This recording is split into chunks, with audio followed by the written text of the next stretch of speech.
ሰላም ጤና ይስጥልኝ የተከበራችሁ ተመልካችና አድማጮች የቻናል ቤተሰብ ተከታታዮች ዛሬ ጥር 25 2018 ዓ.ም ህወሓት አስቸኳይ ስብሰባ መጥራቱ ተሰምቷል።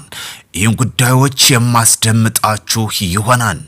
እንዲሁም የትግራይ ነጻ መሬት አውጭ በከፍተኛ ሁኔታ በህወሓት ላይ ምቱን እያሳረፈ መሆኑ ተገልጿል። ይህን ጉዳዮችም እንዳስሳለን። የተከዜ ዘቦችም ጠራርጎ ከወልቃይት ማስወጣቱ የህወሓትን ታጣቂ ተገልጿል። ከፍተኛ ሽንፈት የገጠመው በንጹሃን ላይ በሞርተር በታገዘ መልኩ ቤቶችን እያቃጠለ መሆኑ ተሰምቷል። እነዚህን ጉዳዮች ማስደምጣችሁ ይሆናል። እስከ ፕሮግራም ፍጻሜ ከኔ ጋር አብራችሁ ተዘልቁ ዘንድ በአክብሮት እየጠየቅን ወደ ቀዳሚ ወደምናደርገው መረጃችን በቀጥታ የምንሻገር ይሆናል። የትግራይ ሰላም ኃይል ወይም ቲፒኤፍ ግስጋሴውን አጠናክሮ መቀጠሉ ተሰምቷል።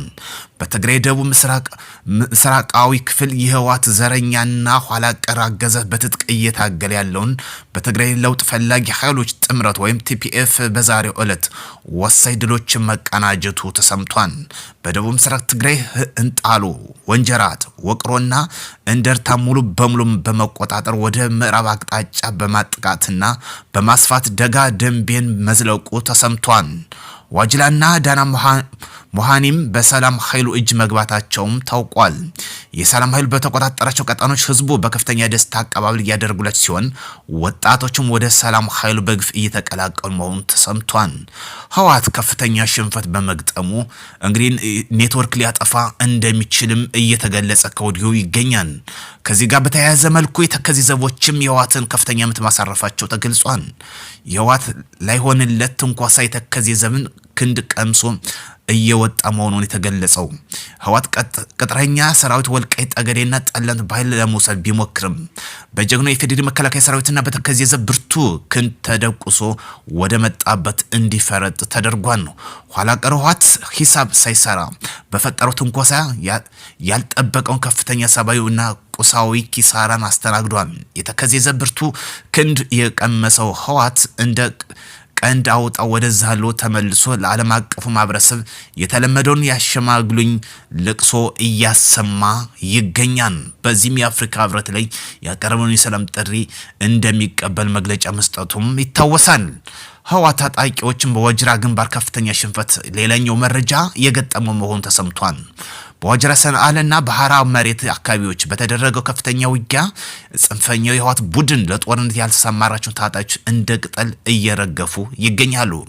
የሐራ መሬት ታጣቂዎች በወሰዱት የተቀናጀ የመከላከልና የማጥቃት እርምጃ ቡድኑ ላይ ሊጠገን የማይችል ከባድ ወታደር ኪሳራ አድርሶበታል። በዚህም ግጭቱ ውስጥ በተለይ የህወሓት አርሚ 44ና ስር የሚገኙ ኮር 1ና ኮር 3 የተባሉ ክፍለ ጦሮች በሐራ መሬት ታጣቂዎች ሙሉ በሙሉ መደምሰሳቸው ታውቋል። ቡድኑ በጀመረው ትንኮሳ ምክንያት ያሰለፋቸው በርካታ ታጣቂዎች በጦር ሜዳ መውደማቸው ታውቋል።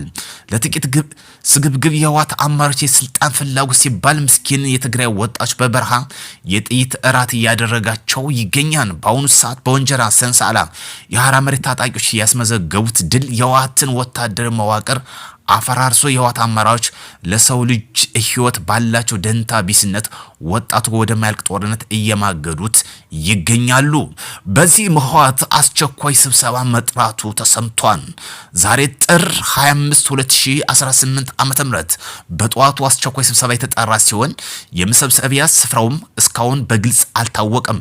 በሻዕቢያ በኩል የተመደቡ የህወሓት የፖለቲከኛና ወታደር አማካሪዎች ህወሓት ያለምንም ቅድመ ሁኔታ ለመደራደር ዝግጁ ነኝ በሚል በአፍሪካ ህብረት በጻፈው ደብዳቤ አማካይነት የተከዳን ስሜት ውስጥ መሆናቸውን ያመለክታል። በውጭ ያሉ የድርጅቱ ደጋፊዎችም ጦርነትን ገፍታችሁ ቢያንስ የአሜሪካ መንግስት ያቋረጠብንን እንዲራዘን ማድረግ ሲገባችሁ ጦርነት ማቆም የለባችሁም በማለት ቅሬታቸውን እየገለጹ መሆኑ ተሰምቷል። ጀነራል ፍስሐ ኪዳነ ጦርነቱን ያቆምነው ስልታችን ነው የሚል ምላሽም ሰጥቷል ተብሏል።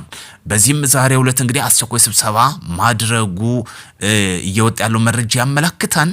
ህወሓት በዛሬው ዕለት እንግዲህ በከፍተኛ ኪሳራ ነው እየገጠመው የሚገኘው። ለዚህ ደግሞ ተባባሪዎች ወይም ደግሞ የሻዕቢያና የፋኖ እስካሁን ድረስ የሰጡት መግለጫም የለም። በቅንጅት በጀመሩት ያልጠበቁት ራስ ምታት የሆነባቸው ለዚህ ደግሞ ከፍተኛ ሽንፈትን እንዲያስተናግድ አድርጎታል።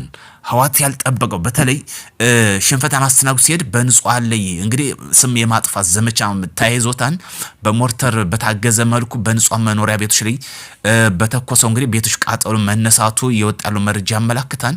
በዚህ ጦርነት ጊዜ የሚያሳዝነው የንጹሃን ሰለባ መሆን ነው።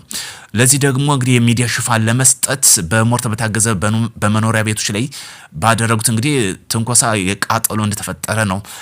ስም የማጥፋት ዘመቻም እንግዲህ በዚሁ ያካሄድ መሆኑ የተገለጸው በተለይ ህወሓት ከፍተኛ ሽንፈት እንዲገጥመው ካደረግ ወደ ነጻ መሬት ወጣቶች በከፍተኛ ሁኔታ እየተቀላቀሉ መሆኑ ነው። ለዚህ ደግሞ እንደ ዋነኛነት ተባባሪና አባሪ የነበሩት የሻዕቢያና የፋኖ ታጣቂዎችም ይህን ጉዳዮችን ማስደምጣቸዋለሁ። በምስራቅ ጎጃም ዞን ሞጣ ዙሪያ ወረዳ ሲንቀሳቀሱ የቆዩት የፋኖ አመራርና አባላት መንግስት ያቀረበላቸው የሰላም ጥሪ አማች ተቀብለው ከነሙሉ ትጥቃቸው ገብተዋል። የገቡትም የታድሶ ስልጠና እየተሰጣቸው ይገኛል። በተለይ በነዘመነ ካሴ ተስፋ የተጣለበት የጎጃም ታጣቂ ዲሽቃውን ጨምሮ መንግስት ይዘረጋለትን የሰላም ጥሪ እስከነሙሉ ትጥቁ ተቀብሎ ገብቷል። ሰላም ለሀገራችን ያድርግ፣ ጦረኝነት ለማንም አይጠቅምም። በዚሁም በጎጃም የቀጠለው በጎንደርም የገቡት የታድሶ ስልጠና እየተሰጣቸው መሆኑ ተገልጿል። ከዚህ በፊት የገቡት አሁን ወደ ታድሶ ስልጠና መግባታቸው ነው እየተገለጸ የሚገኘው። እንግዲህ ህወሓት ያልጠበቀው ከፍተኛ ሽንፈት እያጋጠመው እስከዚህም ኮሎኔል ተብሎ የሚታወቀው በተለይ የአርሚ 11 በትናንትናው ዕለት መዘገባችን ይታወሳል። መዲፈጠነ ተብሎ የሚታወቀው ኮሎኔል እንግዲህ በድሮን በተወሰደው እርምጃ እስከ መጨረሻው መሸኘቱ ይታወሳል። አሁንም ይህ ኪሳራ እንደቀጠለበት ነው። በተለይ በድሮን የሚወሰደው እርምጃ ለህወሓት ራስ ምታት እየሆነበት ይገኛል። አሰብ በቅርብ ቀን የብሔራዊ ጥቅማችን ዋነኛ ክንፍ የሆነው በእጃችን ይገባል። ይህ ምንም ጥርጥር የለውም።